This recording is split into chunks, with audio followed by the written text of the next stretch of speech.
Hi, everybody. Welcome. Hi, Susan. Hello. Everybody staying cool, I hope. Yeah, no, maybe so. Yep. Hope you're inside somewhere comfortable and cool.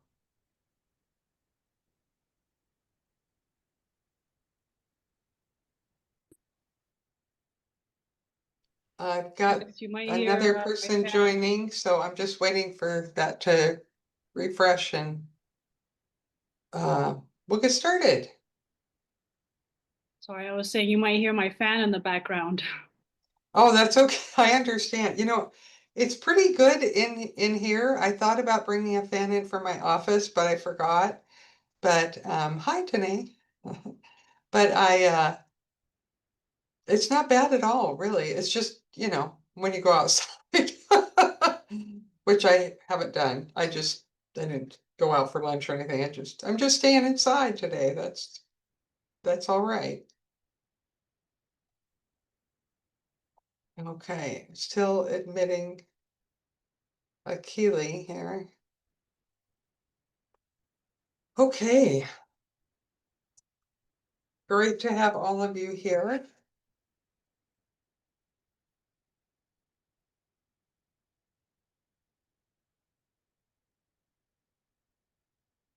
Okay, still have one in the waiting room, it looks like. Okay.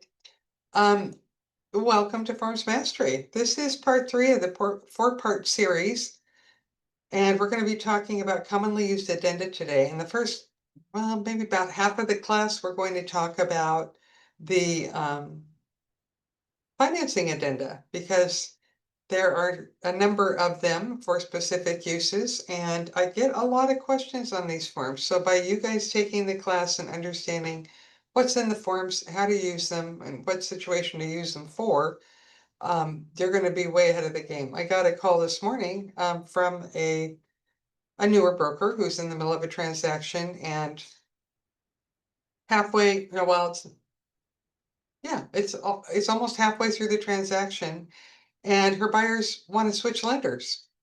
So she was asking, well, what form do we use for that, and what are the consequences if the seller doesn't approve? And we'll talk about all that. So you guys are going to learn all that up front, so you'll be prepared for this kind of situation.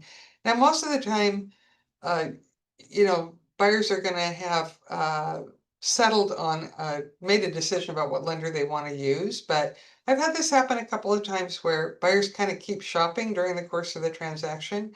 And if they think they can get a better deal, they may want to switch lenders, or their lender may recommend that they switch loan type. So there are rules around that, and there are forms for these different situations. So we'll be talking about that quite a bit. And then we'll also talk about some other commonly used addenda, like the optional clauses, title, homeowners insurance, lead-based paint disclosure, and utilities. So we've got lots of fun forms today. And I was just reviewing, I had to renew the clock hour certification for this course recently. And for this segment of the class, I wrote in-depth exploration of financing addenda and other commonly used addenda in residential real estate transactions. Emphasis is placed on helping students understand key contractual terms, critical deadlines, the legal obligations of each party, and the protections these addenda provide to both buyers and sellers. And I think I would stand by that. That's a pretty good description of what we're going to cover. A few housekeeping items. As I mentioned, this is the third of the 4-class rotation. And in order, we start with the first Wednesday of the month is Purchase and Sale Part 1, then Purchase and Sale Part 2, commonly used addenda today, and the final class is Inspection, Forms, and Process. And we'll be doing that next week, the 23rd. And just as a reminder, the 30th is the 5th Wednesday, so there is no class scheduled at this time. And then we'll start up again with the forms rotation on August 6th, the first Wednesday of the month, and repeat the rotation. So if you have missed a class or you want to take a class again, you're always welcome to hop on a class, even if it's out of order. And of course, in the interim times, if you have questions about forms or you're getting into a transaction and need help with forms, you do have resources available to you. You've got your mentor if you have a mentor, your coach if you're in coaching, team member if you're on a team, and you've got me. So you can always email, text, or call me with problems or questions surrounding forms, or for that matter, any compliance or legal issues. That's my scope of responsibility here. So I do have a meme to start us off today. So I am going to share my screen and show my meme, and then we're going to get started on our class. Here we go.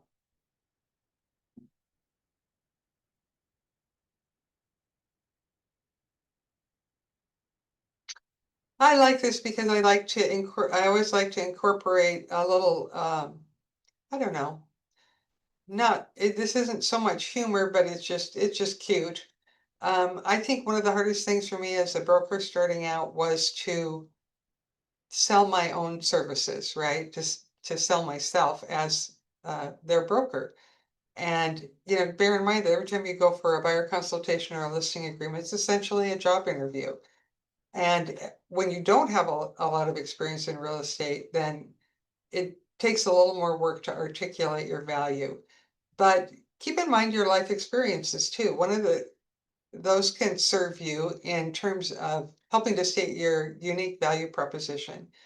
For example, when I was married, I moved around the country quite a bit for my husband's job. So I lived not only in, uh, a few different places in Washington State, but I also lived in Montana, Pittsburgh, Philadelphia, Houston, um, back to Philly, and then back to Washington from there. So we bought and sold houses in those different states as well. So I had some great realtors and I had some that were not so great. And we were corporate relos, so I had that kind of experience. Just I was on the other side of the table, right?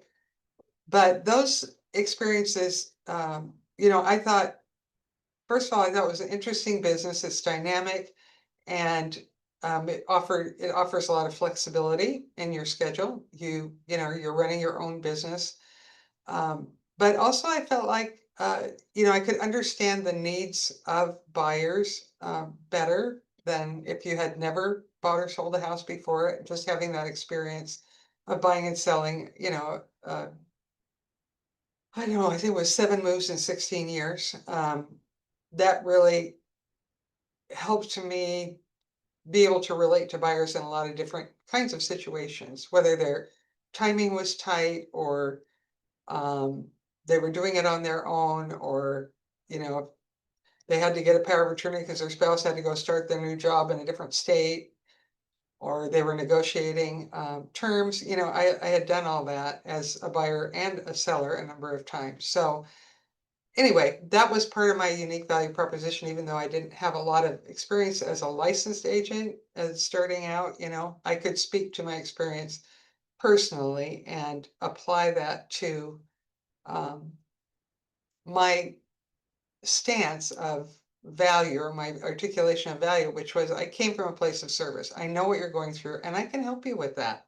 I can smooth the path. I can pave the way for you. I know how this all works and I'm here for you. And so that kind of offering myself as a resource, um, that was my, that was a comfortable way for me to articulate my value. But you all will need to identify your own, strengths and be able to tell your buyers and sellers about those. So little marketing pieces like this, these are kind of fun. I see, things even in people's signatures and their emails. Things like I'm never too busy for your referrals, or your referral is the greatest compliment. Thank you for your trust. Things like that, and that's a way to kind of, it's a non-spoken way to ask for business. I talked to somebody yesterday who was having a problem with a relative that she's selling a property for. And the relative is not, being real reasonable, and she had to remind them that this is a business for her, and, this is an important issue. These are legally binding documents, and she needs their full attention when she's reviewing, their contractual obligations, for example. And, being relatives, they were just kind of, I don't know, treating it more casually. And so she wanted to reinforce, a professional atmosphere when she's dealing with a contract, which is appropriate. So she is, taking a little bit less on compensation because this is a family member. And so my comment to her was, well, I understand why you do that, since it's your brother, but I think, you should tell him that you're also charging, 3 referrals, and just tell him, hey, you owe me 3 referrals. I got your list price. I'm doing a great job for you. I negotiated through the feasibility, here, we're gonna close. And I just want to let you know that you owe me 3 referrals, and, do it with some humor and do it light. But why not? When you're doing a good job for somebody, all of us want to share our positive experiences. I mean, think when you've seen a great movie, when you've had a great meal, or you've gone on a great trip, or, read a great book, you want to share that with people. But likewise, if you have a bad experience, people are awfully quick to share that as well. So you want to broach this topic during the transaction when your clients are really fully aware of how much work and how great a job that you have done for them. And, Brian Buffini had a line that was, if you know anybody that wants to buy, sell, or invest in real estate, hey, don't keep me a secret. Feel free to share my contact information. And I thought that was an easy line to remember. But again, you guys will find your own. Okay. So you can send this to your something like that to your database. Say, hey, I'm here for you. Let me know. Keep an ear out. Let me know if you know of anybody that needs help. Pass on my information. And if you've got any relatives who are willing to carry around your business cards and pass them out when they are at their bowling league, when they are playing bridge, when they are, out to lunch with friends, when they anything, if they're willing um, to share your contact information. Hey, my sister's a real estate broker and she works a lot in this area. She'd be a great resource for you. Would you like her card? Here it is. That kind of thing. You could have your sister could be at a garage sale and hand out cards. Yeah. Oh, if you need help with the house anytime, my sister's a realtor and she'd do a great job for you. Here you go. I actually have relatives who did that for me, especially my mom. And it was awesome. Okay, let's dig into some forms. I philosophized quite a bit there.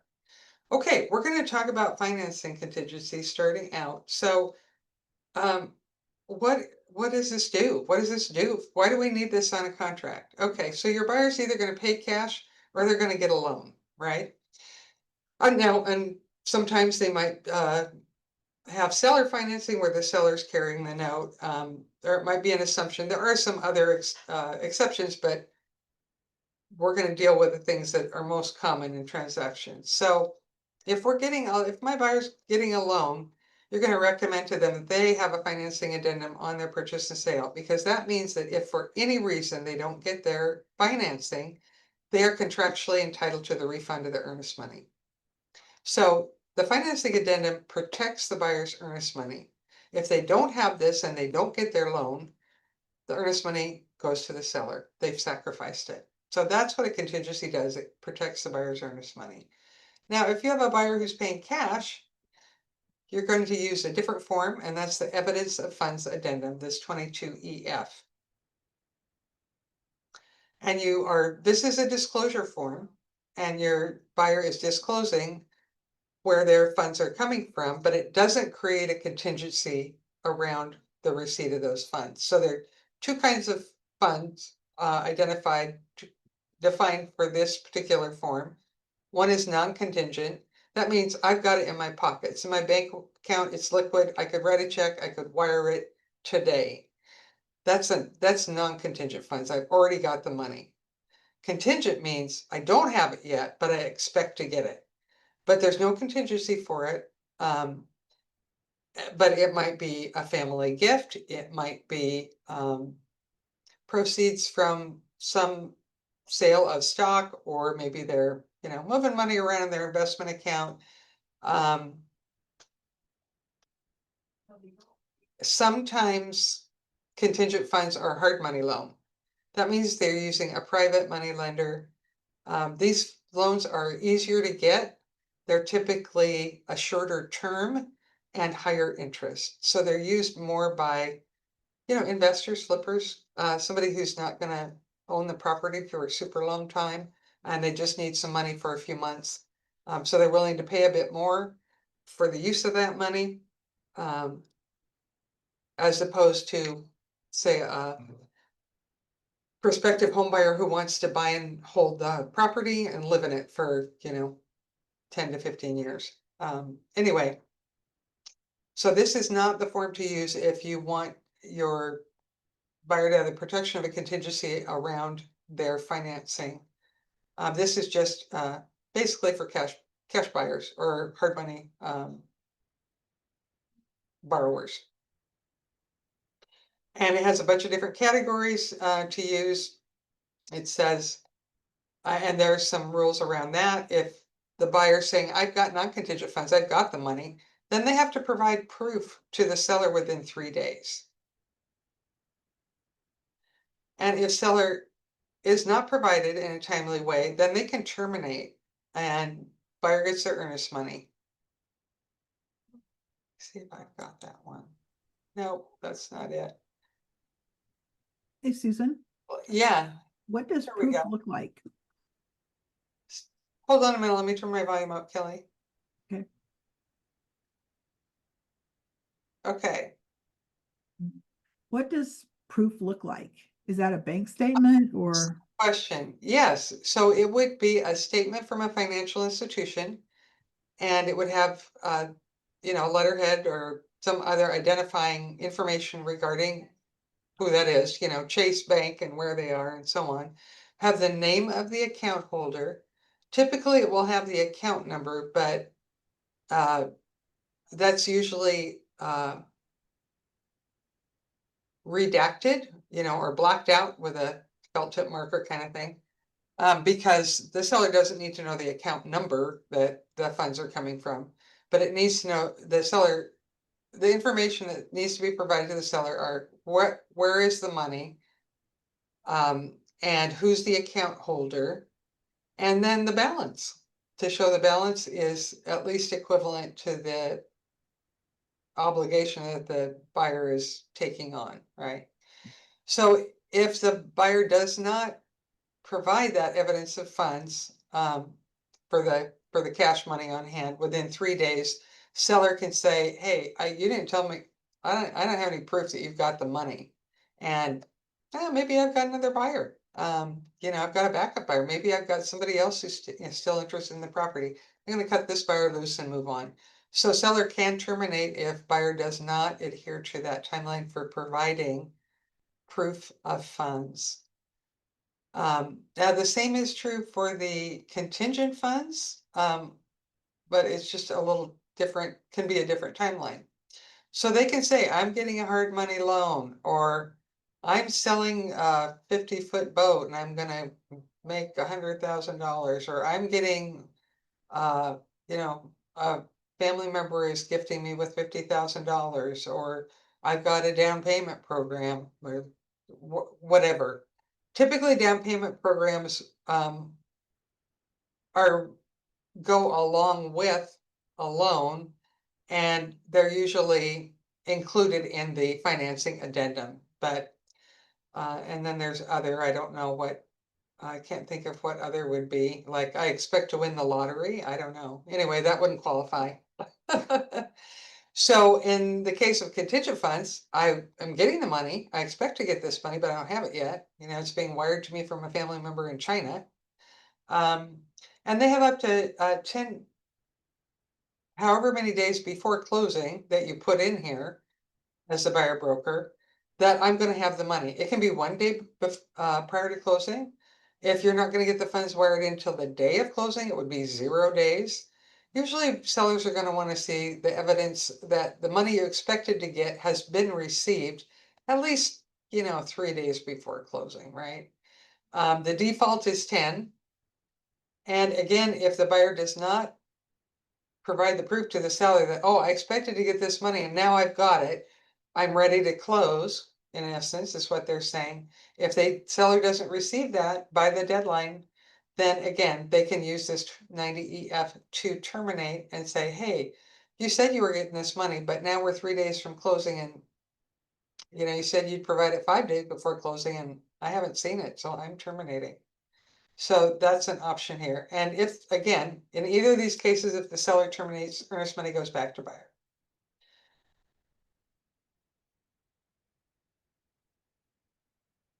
So that's essentially the evidence of funds addendum. So let's go back to the one that we're going to be using most of the time, which is the financing addendum, because most of the time our buyers are going to be taking out a loan to get their funds to make their purchase.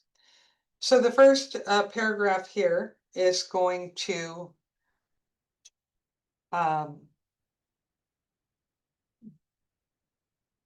make the agreement conditional. This agreement is contingent on buyer obtaining the following type of loans. And then we're going to identify what type of loan it is: conventional, bridge, VA, FHA, USDA, whatever it is. And then the next sentence says, in addition to the loans, and down payment program is a loan, buyer shall make a down payment in the amount of blank dollars or a percent. Now, I had a very experienced broker fill this out incorrectly recently because she put down here the amount of the down payment program. This is not the place to put the amount of the down payment program, because it says, in addition to the loans, buyer makes a down payment of X amount of percent. And that is what money is directly coming out of the buyer's pocket. So we're buying a $500,000 house, we're getting a $400,000 loan, and we're putting $100,000 down. So we're going to put here 100,000. That's the money that the buyer's putting down. And when you're writing up this purchase and sale up, this is a question for the lender. What is the buyer required to put down? What do I need to put down here? It's usually, a percent. It might be 0 if it's a VA loan. The buyer has to complete their loan application within 5 days of mutual.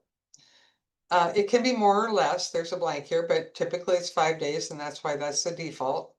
After mutual acceptance. So remember, when we're computing time, we compute from the day of the event. So if mutual agreement is, say, the 16th of July today, then day 1 is the 17th. It's the day after the event that we start our count. The event's mutual acceptance, that's the benchmark for when we start counting to our deadline. So remember, 5 days or less, we don't count Saturday, Sunday, or legal holiday. So when does our buyer have to have their loan application in? If we're mutual today. The 23rd. Very good, yes. So perfect, you got it. So let's count it out. 1 is the 17th, day 2 is the 18th. We're not counting the 19th and 20th because we don't count Saturdays, Sundays, and legal holidays if it's 5 days or less time period. 3 is the 21st, 4 is the 22nd, and day 5, that's our deadline, the 23rd. So by that day, our buyer has to have their loan application completed. Now, what happens if they don't do that? Well, if they don't get their loan for any reason, they can't close, then in order to be contractually entitled to the refund of their earnest money, they're going to have to provide some documentation from the lender to the buyer. And that's going to include the date the buyer made the loan application, a copy of the loan estimate that was provided to the buyer, that the buyer had enough non-contingent funds to close for their down payment closing costs, and the reason for the denial. Okay, so if that date of loan application is past the deadline, that invalidates their contingency. And I just helped negotiate a dispute over earnest money, and the buyer we had the seller, the buyer wanted the earnest money, but the buyer couldn't provide the proper documentation. And the problem was that they didn't make their loan application in time. So they didn't have a contingency. So the seller got the earnest money. So that's one of the reasons why these dates are so important, is they can come back and bite you. You can lose a contingency for your client.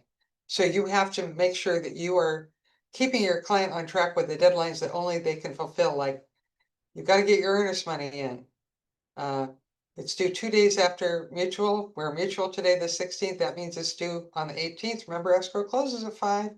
I've given escrow your name and number, and here's theirs. So be sure you connect with them in the next 24 hours, because that earnest money check has to be deposited by the 18th. Because if it's not, the seller can terminate your deal and move on to the next buyer. Same with this deadline. Same with the inspection deadline. You have to remind them. They take in an awful lot of information at the beginning, and they're so excited, especially first-time home buyers.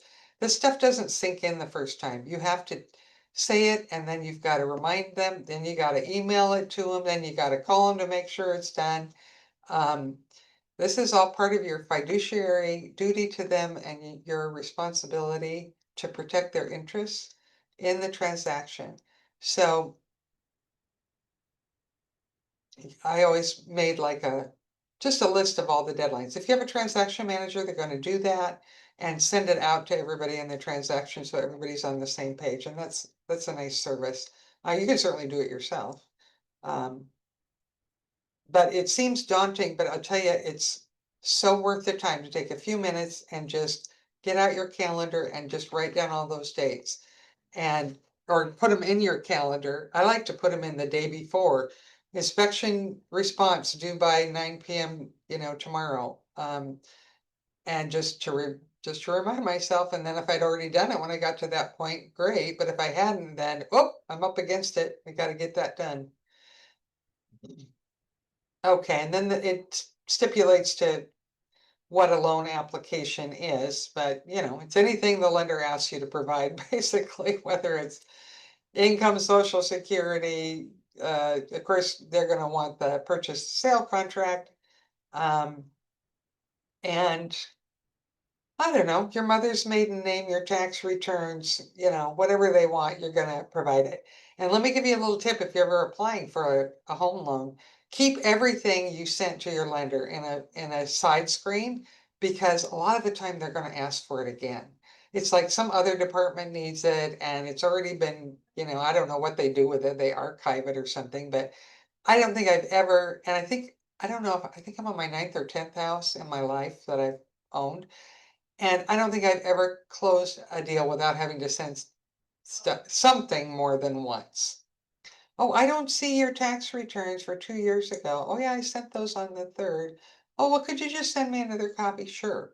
Because I could just go into my sent to lender screen, and it'd be like under the address of the property, sent to lender, and then I'd just grab it and I'd just resend it. Here you go. Let me know if you need anything else. And by the buyer being responsive to lender requests, even if they're duplicate requests, that keeps that loan processing moving forward. Otherwise, they get stuck on a certain checkpoint, and if they can't check that off, they're not moving on to the next thing. So remind your buyer that it's important to respond in as fast as they can to their lender's request. Another thing to remind buyers is not to make any big purchases or don't open any new credit cards. Nothing that's going to impact your credit score is going to cause a hard inquiry at any point during escrow, because that can mess up your chances to qualify for your loan. A lot of people are, trying to get the very most money they can that they're qualified for, right? But if their qualification status changes, their credit score slips, or, their debt to income ratio changes in any way during the course of escrow, just like if you lose your job or, have some other, I don't know, catastrophe, you may not be able to qualify for your loan. And the loan officer is going to tell them this, but I mean, it is just heartbreaking that buyers still were doing that. Oh, I just, I decided to go ahead and order my appliances, or we bought a new car, or even this is a real story. Debbie McNeil told this a couple of weeks ago at a meeting. I opened a Macy credit card because, or maybe it was Kohl's, because I could get a 20% discount that day.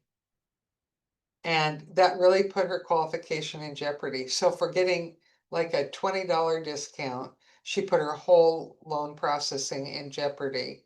It's just frightening. Anyway, don't be afraid to state the obvious and say it more than once, because your buyers need to hear it, and it's part of your due diligence to make sure that they wrap their heads around all of these requirements and the deadlines that are involved. Okay, so if the buyer doesn't apply in time, or if they change the type of loan at any time without the seller's prior written consent, or if they change the lender anytime after that initial period that they've got to make their application. So if they've got 5 days to make their application, that same time frame applies to this change of lender situation. If they change the lender anytime past that period of time they had to make their loan application, they've got to have seller consent. And again, this was one that oh wow, my screen is really weird, that I just went over this morning with a broker, and she is a newer broker. And so I want to show you the form. I've got so many forms loaded up here, people.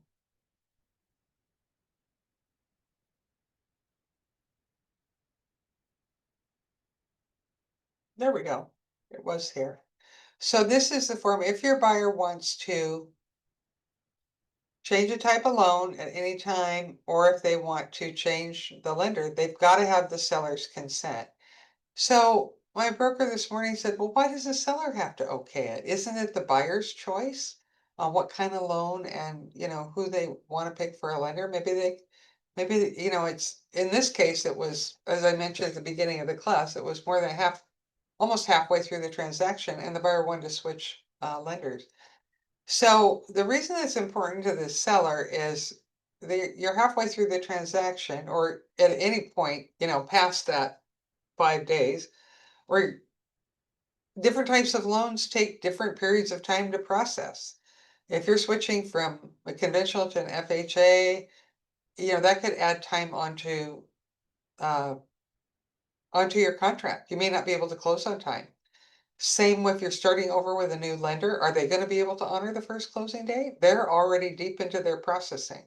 You might be in final underwriting after a few weeks. You should be. But how's that going to impact our closing date? So sellers have to give this consent. So then the question became, guess what the next question was? What happens if the seller says no?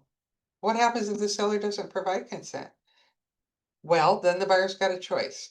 Either they keep their type of loan and the same lender that they've got, and keep their financing contingency, which means if they don't close because they can't get their loan, their earnest money is going to be protected. They're going to get it back.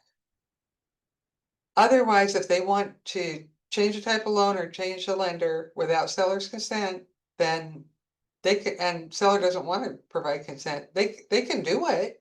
They just won't have that contingency anymore. And that has to be made really, really clear to the clients. I'm on another thread with another broker of ours who's counseling buyers about this very thing.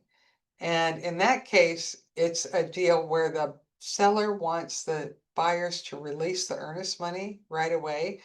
And we're saying we'll release it once we get a satisfactory appraisal. But the thing is, if you release the earnest money and make it non-refundable, you don't have any more contingencies. So if we get through the appraisal process, we've got a pretty good percentage chance that we're going to close on time, right? But if not, if you've already released the earnest money and made it non-refundable, you don't have any more contingencies because your earnest money's in the seller's pocket now. Now that amount's still going to be credited toward your sales price. It's not in addition to the sales price. It's just the amount that is it would be the amount of liquidated damages or the amount you'd sacrifice if for some reason you couldn't close. There is a standalone appraisal addendum. If you ever have a cash buyer, some investor that says, yeah, I'm paying cash, so I don't need a financing contingency. I'll give you my evidence of funds, but I would like to see if the property appraises, because if it doesn't appraise, I don't want it. Great, there's a form for that. And this is very similar to 22A, but it's just around the appraisal. Doesn't protect them for a loan. Just if it doesn't appraise, then you've got a process in place to negotiate with the seller. And if it doesn't work out, the buyer can get out and get their earnest money back. Not used that often, honestly. There's our 22AC. Oh, let's hop back to 22A. And we're going to be talking about paragraph 2, financing contingency. If you don't select anything here, you're going to be selecting A. And this is what I would recommend to select A. So this may, sometime after mutual acceptance, the seller can give a notice to perform to the buyer. Say, hey, buyer, you've had 3 weeks, 21 days to get your financing in order, and I would like you to waive your financing contingency. Now, notice the language here. It says seller may. So it's just giving the seller the option to do that. It's not a requirement that the seller do this. A requirement in a contract means you're going to see the word shall. It won't say must, but that's basically what it means. But this is just seller can, it's like when you're playing poker and you say, I'm going to call your hand. Okay. So show me your cards. And at that time, if the buyer hasn't already waived their financing contingency, seller's basically saying you should be about ready to close. So you shouldn't need this contingency anymore. How about it? Let me see if I can, let's increase down payment. I'm looking for 22AR. There are a lot of forms 22. Here we go. So here is the seller's notice to perform. And if the buyer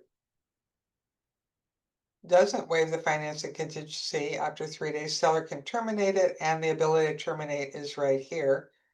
And conversely, if the buyer decides that they are comfortable waiving their financing contingency, they can execute that here. And these are notices, they are not. So the seller can give a notice of termination, the buyer can give a notice of waiving their financing contingency. So that's the response form for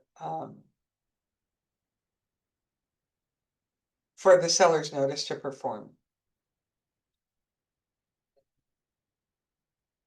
And the second part here, or actually the third paragraph, says that if they waive the financing contingency, are they also going to waive their appraisal contingency? And you always want to say, well, not.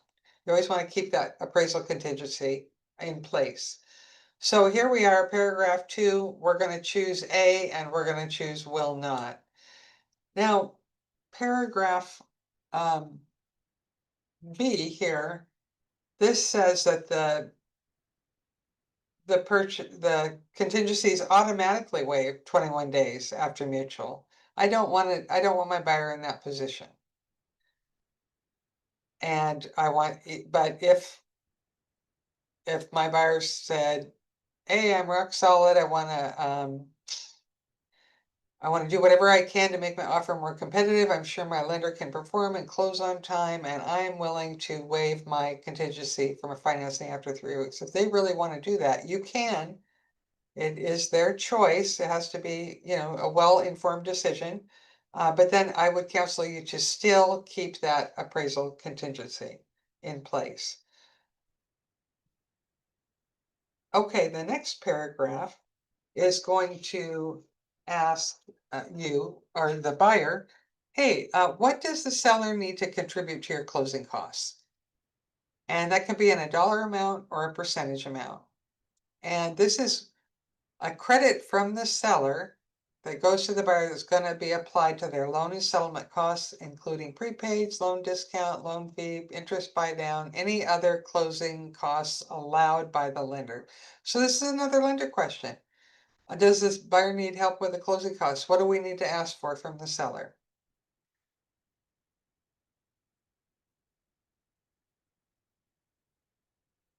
Even if the financing contingency is waived, that doesn't affect this loan cost provision.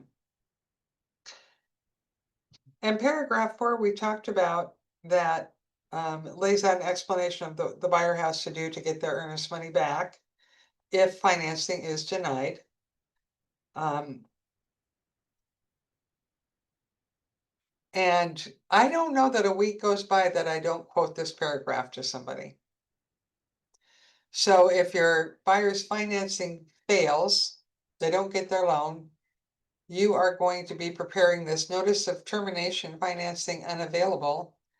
And then you're going to be asking the buyer's lender for that documentation you need, which again, you need to have in writing the date the buyer made their loan application, a copy of the loan estimate the buyer got, and that's all the costs and fees associated with their loan. And it's something they send out to the buyer at the onset of the loan processing, that the buyer had enough money for a down payment or closing costs, and the reason their loan was denied. And if buyer can provide all that, then great. Then you send that and your 90I along with a Form 50, which is authorization to disperse earnest money, to terminate and get your buyer's earnest money back. Okay, next paragraph deals with what happens if the appraisal, which is going to be required by your buyer's lender, comes back and it's less than the sales price. Now what do we do? Well, good news, there's a form for that. And it is called a notice of low appraisal. 22AN. So if you're the buyer's broker and you get the appraisal back from the lender and it says, it's less than sales price, right away you're going to check this box and send it over, right? It tells you what to do right here. Buyer gives notice, the lender's appraisal of the property is less than purchase price, and here's a copy of the appraisal. It says that right on your form. Buyer signs and dates it, and then you send that over to the listing agent with the copy of the appraisal. Now it's time for the seller to respond to this information. They've got some options.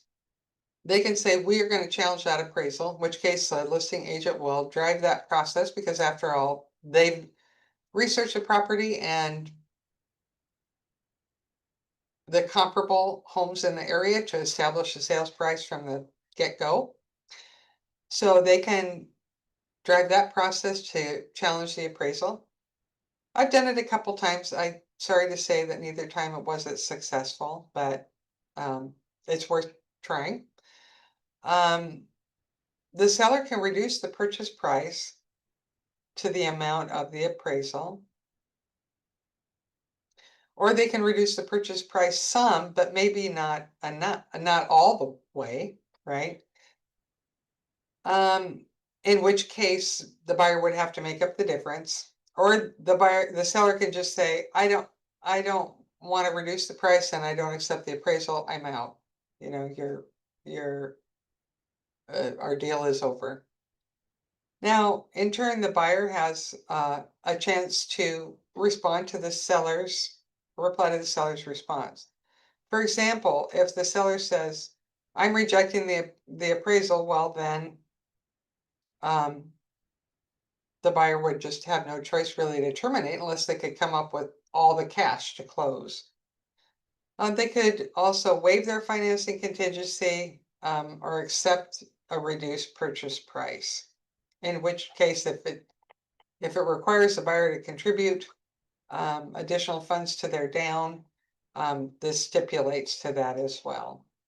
Now, even if seller consents to reduce the purchase price to the low appraisal amount, if it's a government loan, the buyer is not obligated to continue with the purchase. If it's not a government loan and the seller says, oh, the appraisal's low, I will lower my price to match the appraisal.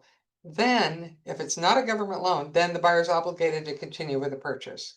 But a government loan, whether it's FHA, VA, or USDA, they've got that extra little safety blanket and they don't have to continue. But I don't think I've ever seen anybody exercise that, honestly, but it's there in case they need it.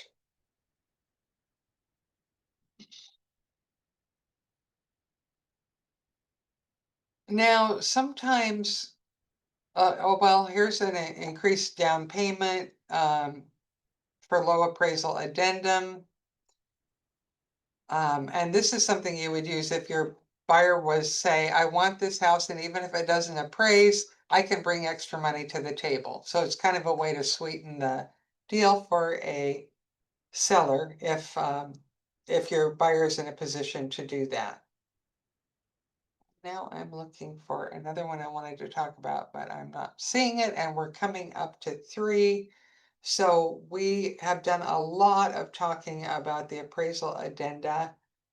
Does anybody have any questions at this time? I know it's a lot of information.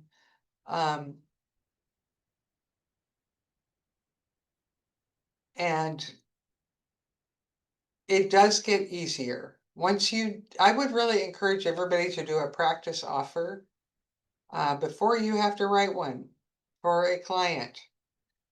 As Pam said once a long time ago, if we don't practice on each other, we're practicing on our clients. And that struck a lot of fear into my heart. And that got me into going to a scripts and dialogues class 3 times a week. Because I thought, I don't want to be practicing on my clients. I want to know what I'm talking about. So it's a really good exercise. It's a good way to get more conversant with transaction desk and to revisit some of these terms. You're not going to remember all of them, but practice makes perfect, and it will increase your confidence and reduce your liability if you practice ahead of time. On that note, we're going to take a break until 3:15. I'll start talking again at 3:15. Break time. Have something cold to drink. Cool off.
Hey guys, I'm back.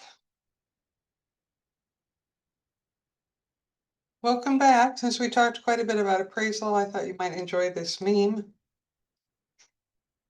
It's always a relief when your appraisal comes in at or above value. And it just kind of depends on the market. You know, it's not a guarantee, but and it might not be a really insurmountable problem either. I had one. Most of the time I've had things come in at value. That means the appraisal is the same as the sales price. And occasionally they're higher, which is always nice for your buyer because then you can point out that they've got instant equity. If the one that I really remember pretty clearly where I had a gap between the appraisal and the sales price, it was only $5,000. And I was kind of upset about it. I wanted the seller to reduce it because, you know, I had the buyer and they insisted the value was there. And the buyer had honestly had been looking for quite a while. We looked at quite a few houses. It was a different market then. This was a few years ago, maybe 4. And they really wanted the house. So the way I solved it was I talked to the buyers about, you know, how much they talked about how much they wanted the house, and we talked about if they had any more cash available that they could bring to the table. So they did. So I proposed to the seller that we could split the difference and get this closed. And so the seller reduced the price by 2,500. The buyer brought another 2,500 to the table, and everybody was happy. So remember the spirit of compromise. You know, everybody gives a little something and everybody gets a little something. You may not get everything you want, but you will get something you want. But I don't know. One of my sayings is everything in life is a trade-off. But in that case, it was a good solution to get to the goal that both sides had. You know, seller wanted to sell, buyer wanted to buy. And we just had that problem we needed to negotiate through. So it is always nice when you get an appraisal at value though. Okay, let's talk about, oh, and by the way, Tajin, this is your 4th class. So I sent a note out to Corey, who's going to be issuing your class clock hour certificate. So this is you're completed with Forms Mastery. Of course, they're free and you can always revisit and take them again. But I wanted to let you know that that certificate is on the way. Sounds good. Thank you. Yeah, that's good job. And Kelly, I think you've just got one more class, right? Next week, and then you'll be done. Yep, one more. Yeah, awesome. Okay, good job. Good way to stick with it. Okay, let's talk about optional clauses. I have to say, I just, you know, I don't really have a fondness for any particular form, really, but this one is very, very useful. And let me tell you why.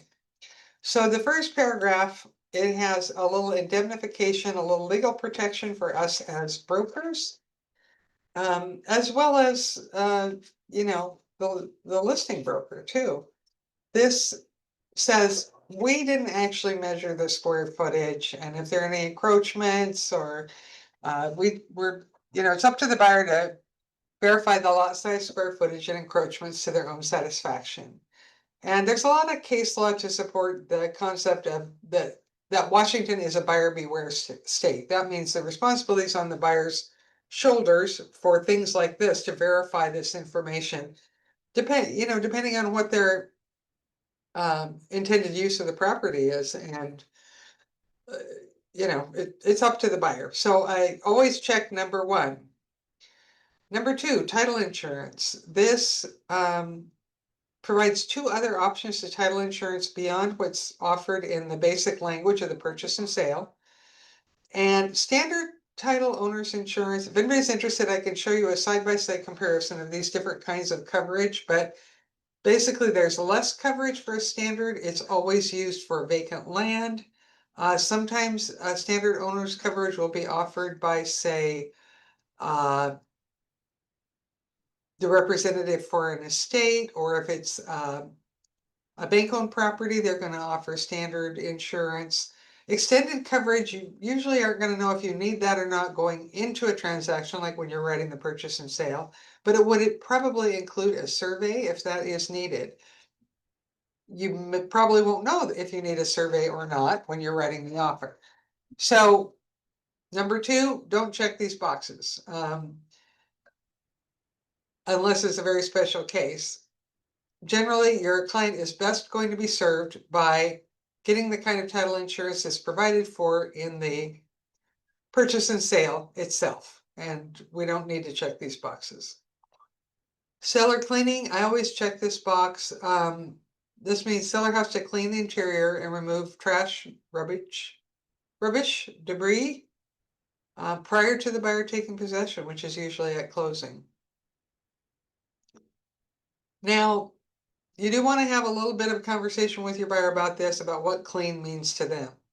What is their expectation of cleaning? Because if any of you have a spouse, a roommate, if you've ever shared a house or, a room with any other human being, you can attest to the fact that what's clean to one person isn't necessarily the same as clean to the other person.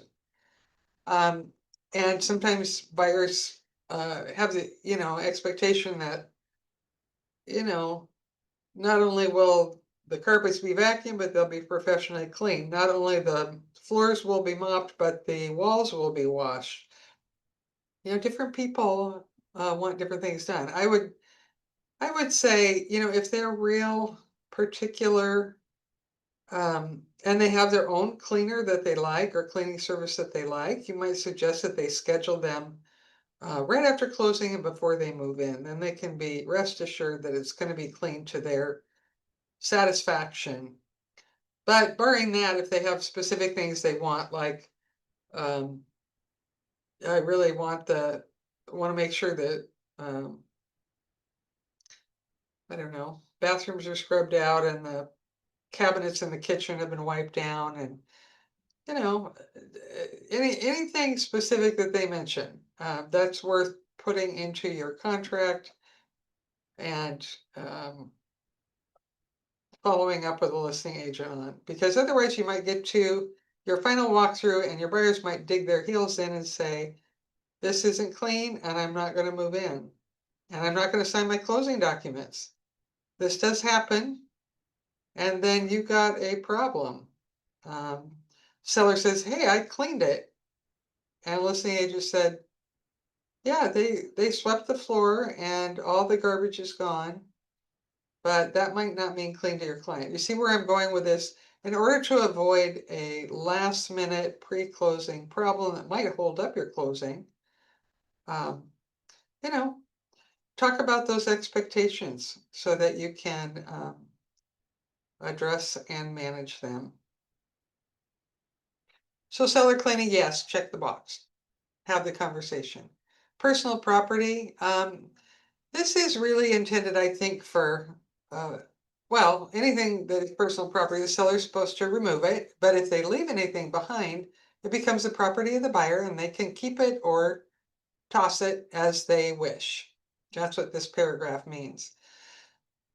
This is another reason why you need to do that walkthrough, preferably 5 days prior to closing to make sure anything, any of the personal property has been removed. Now, I don't know if you've heard this saying, one man's trash is another man's treasure, or vice versa, but something that the buyer or the seller might think they're leaving and it's a big favor to the buyer. The buyer may not want it all. Maybe it's an old couch in the family room, maybe it's a piece of garden statuary, maybe it is, I don't know.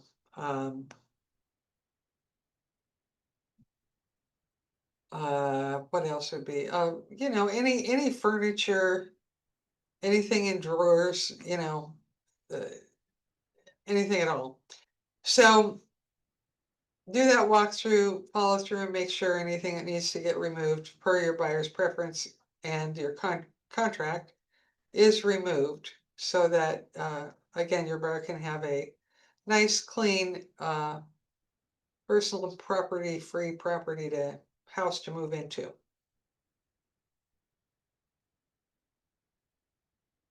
This is, the next paragraph is for the utilities to be stated by the seller of what the utilities are that serve the property. And it's not the providers themselves, it's just what kind of utilities have we got here? Is it sewer? Is it septic? Is it a well? Public water, and so on. And usually this information is in the listing so that you can just use what's provided for you in the listing when you're writing your offer. Insulation is only relative to new construction, and if you need this information, the wall insulation, ceiling insulation type, thickness, and R values, it's usually stapled inside the garage near the electrical panel or the breaker box. So it's usually readily available if it is new construction. You can grab that information there. And you know, you could always call the listing agent and get it. That's another resource. Paragraph 7 says that there's leased property in the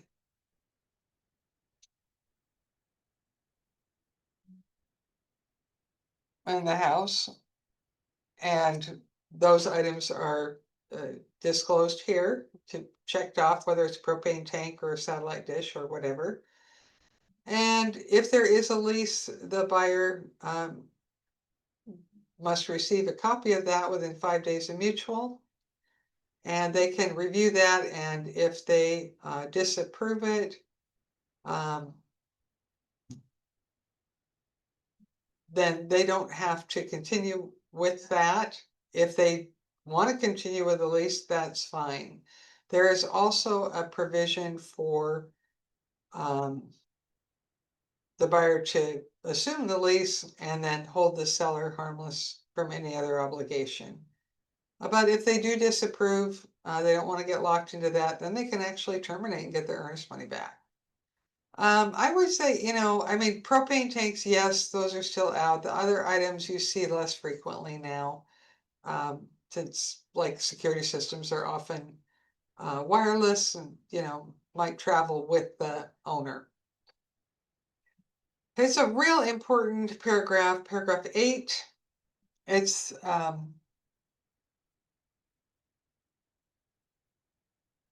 what I love about this is that it gives the buyer the right to get all the homeowners association documents and review them, and provides a contingency around their approval of those documents. So this is really important for the buyer to have this period of time to review the HOA particulars, and they can terminate if it's unacceptable. And the default time is 10 days, but sometimes you might need 14 days. It depends how long it takes to get the documents, and sometimes it can take, you know, five or more business days to get it, and how much time the buyer needs to review the docs. So be generous with the time, put at least 10 in there. If they have reviewed the CCNRs, all the rules, meeting minutes, board of directors minutes, and financial statements and budget, and they don't like it, they can disapprove and get out and get their earnest money back. So another protection for the buyers. Oh, I'm sorry, I went to the wrong one. Here is the termination that the buyer would use to terminate if they didn't like something in the HOA docs. Say they want to build a shed out back, and the HOA says you cannot have any outbuildings. Well, the buyer may not want to buy that property because having that shed is super important to them, because that's where they're going to do all their woodworking, which is their hobby. And that's why they're buying this house, because it's got a nice big lot with room for a shed.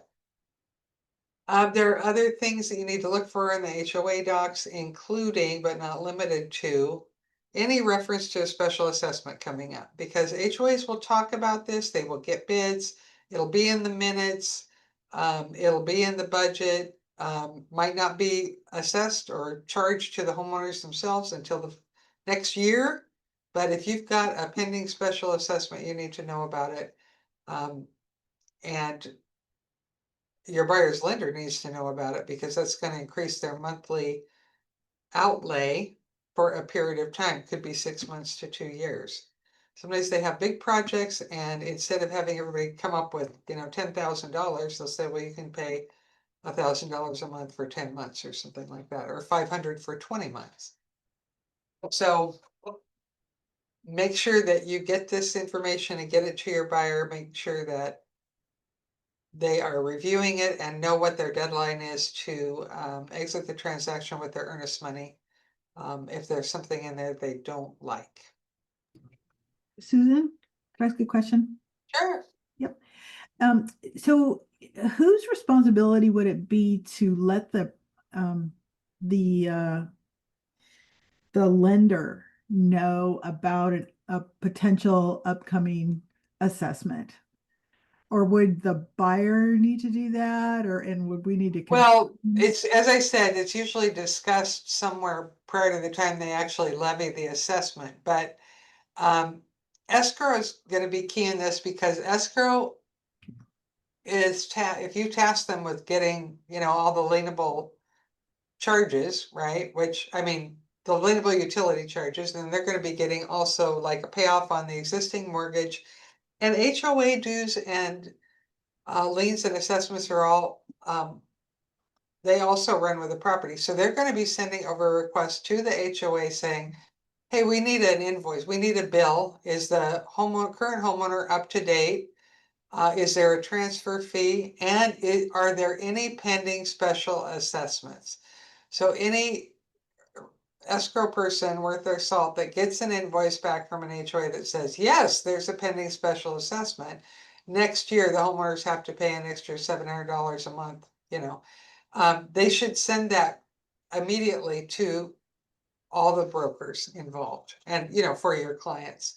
So that's something to ask escrow about too, to follow up with them and say, I'd like to, if you don't hear anything about it and you've seen something in the minutes or the notes or the budget about a possible pending, a special assessment in the future, you want to follow up with escrow and say, what is the HOA saying about this pending special assessment? Because we need to know.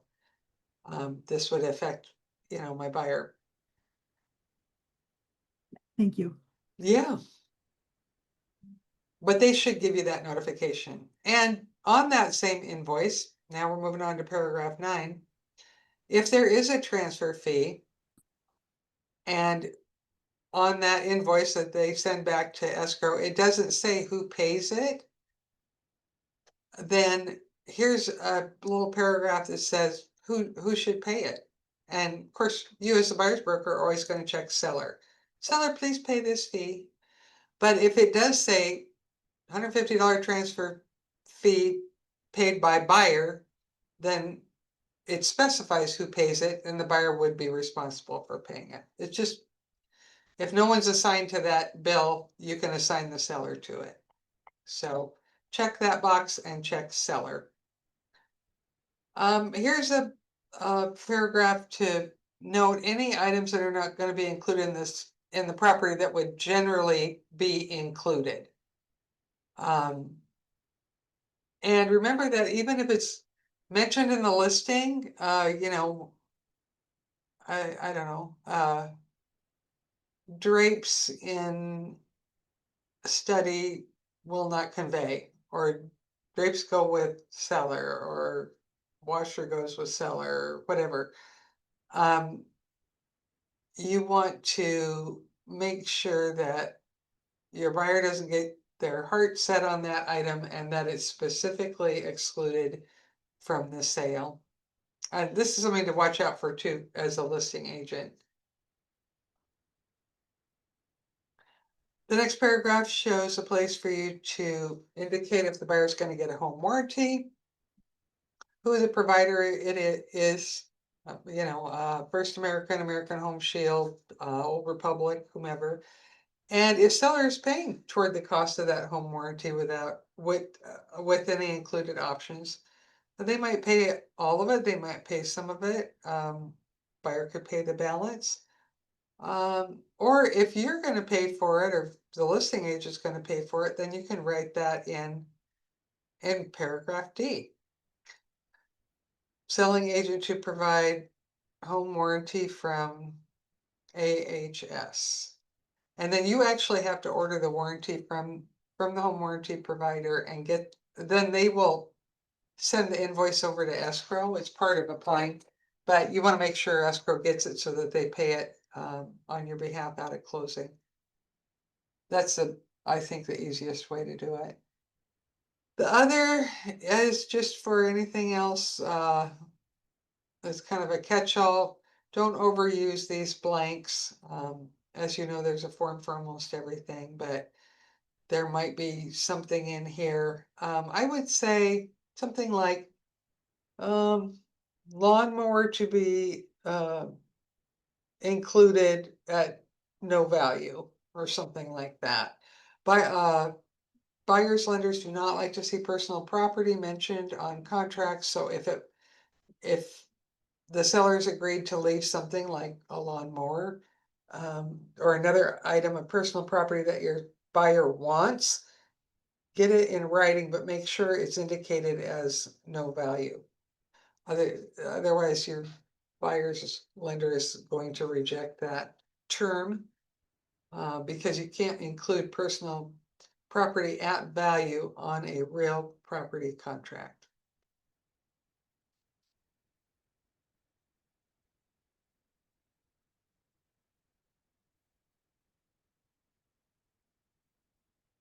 Okay, let's move on to another form. This one is actually, this is not a local requirement, it's not state, this is a federal requirement that any property built prior to 1978, and I'm on line 6 now, the seller has to disclose that there may be lead-based paint in the property because that was the kind of paint used then. And it does have significant health risks, especially to young children, and those are detailed here. If your buyer is purchasing a property that was built prior to 1978, you must use this in your purchase and sale contract. And a lot of times these are going to be attached to the listing. So it probably is going to be in supplements. And usually the seller is going to check off that they don't know anything about it and they don't have any records. If they do, then they have to disclose that they know something about it and provide the records to the buyer. But as the further away we get from 1978, the less likely it's going to be that sellers have that kind of information. In any case, you must provide the buyer with this pamphlet.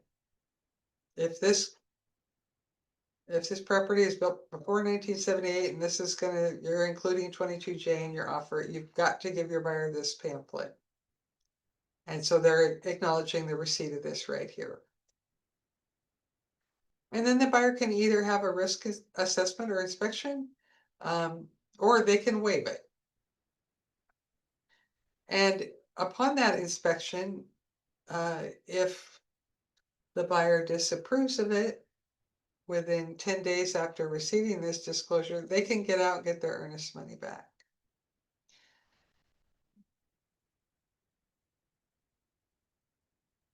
And the seller does have option to correct any conditions that are unacceptable prior to that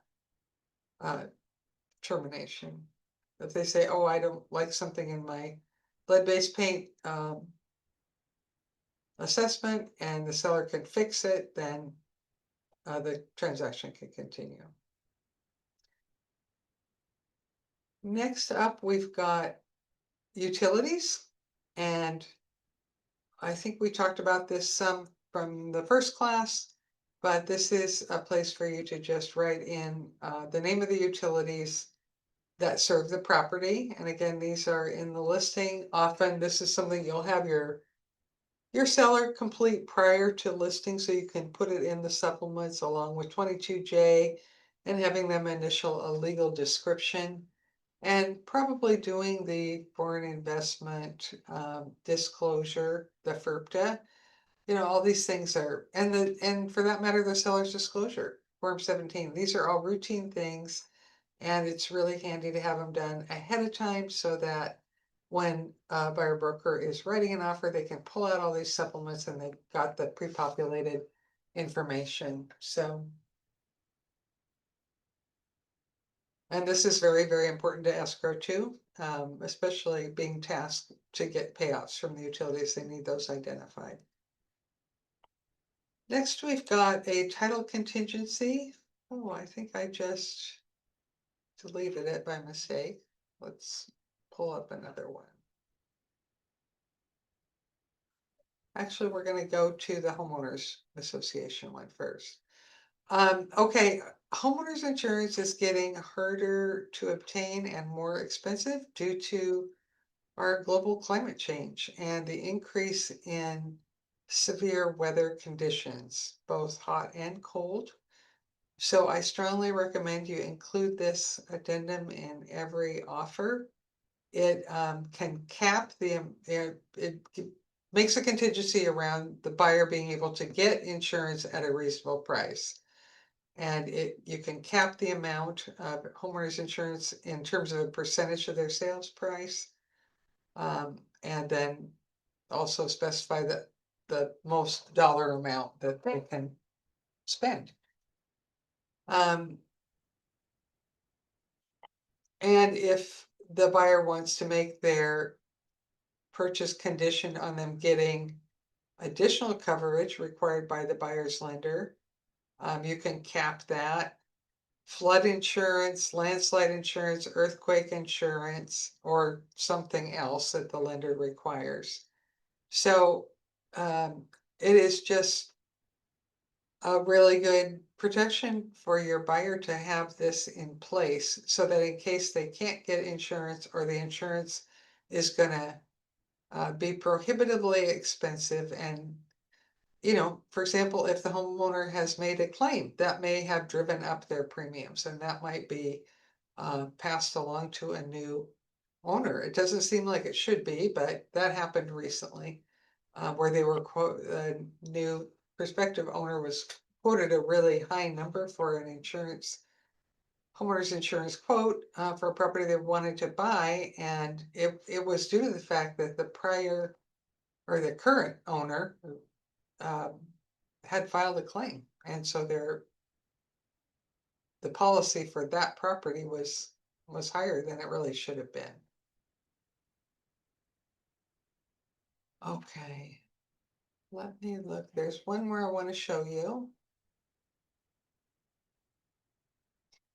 And it is the title contingency. Hang in there, we're almost done. Here's our title contingency. And again, this just gives the buyer a chance to look over the title. And if there's something they don't like on the title, they can tell the seller, you have to fix this. If the seller doesn't fix it, or they're unable to by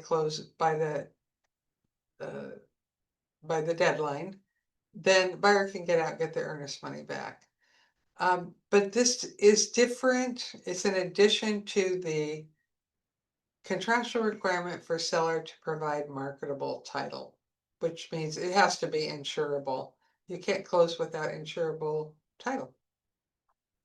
So that just, again, another level of protection for your buyer. I've had some new brokers say to me, and this was fairly recently, it's like, all the protections are for the buyers, you know. And I said, yeah, but they do have a lot of responsibility as well. So, and they're the ones spending all the money, so. This meme I like because, you really don't want your sellers home when you're doing a showing, and you don't want the dogs there. And, that's just really important, because if there are people in the property, a prospective buyer is gonna focus more on the people than on the house itself. And it's just a much better scenario all the way around. If the buyers have the opportunity to just concentrate on the features of the home and not have the sellers talking to them, or, asking questions or volunteering information, that kind of thing. I'm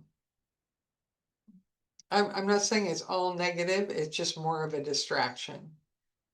So it's better not, to encourage your sellers not to be home when, there's gonna be a showing if you're a listing agent.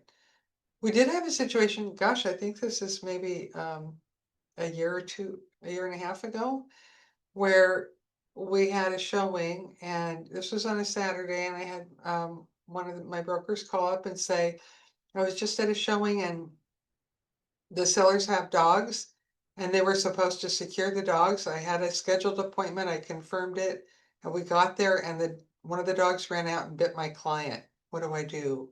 So they really were shaken up, and I said, well, first of all, get your client some medical assistance, get them to urgent care, um, take a picture of their wound, and there's a really strong, and clear dog bite law in Washington, just in case you're interested. And the owner is responsible for the pet's behavior, whether they're at home or not. So if your neighbor's dog bites you while you're out on a walk in the neighborhood or something, it's still the seller's responsibility. So our broker had no culpability in this. They did everything right. The seller didn't secure the dog properly, and it was very, very unfortunate, but they were okay. But still, it shook everybody up to have this dog come out and attack, right? So, and then I think this is our final meme for the day. And I don't know if any of you watch the reality shows, or I don't know, reality I might have to put in quotes, but how this one just made me laugh because I've seen some of these shows where they're shopping for a house, and they have, yeah, like I'm a part-time sheetrock guy, and she stays home with the kids or something, and they're shopping for this, I don't know, $1 million house or something, and you think, how do they do that? That's not real. Anyway, I just thought that one was worth a smile. So what questions you guys have for me? Okay, well, you hung in there, and you got a lot of information coming your way. So make sure that you do take that information and work on a practice offer before the time that you're going to have to be writing an offer. And if you haven't taken the transaction desk class, take it. Another thing a lot of people don't know about on the MLS is you can schedule a time, like a 30-minute session with one-on-one virtual with a trainer. So if you're having problems with any of the MLS functions and you need some one-on-one advice and somebody to walk you through a process, whether it's transaction desk or doing a search or doing a CMA or uh, listing entry, how to edit a listing, how to upload photos, anything. You can schedule a time, and it's free, and it's just one of the benefits of being an MLS member. They'll help you learn the system. You can have one-on-one help. So take it, and they have other classes as well, of course, and those are available in the education portal. As you know, every time you log on to the MLS, they'll give you a list of things that are coming up, and you have to say, I've read this, or I'll read it later. So take a look at those things and see if there are any that might help you out. Okay, well, you guys stay cool, take care, make sure you get, be sure to hydrate. And and I hope to see you all very soon. Thanks for being great students. Bye. Bye-bye. Bye. Bye.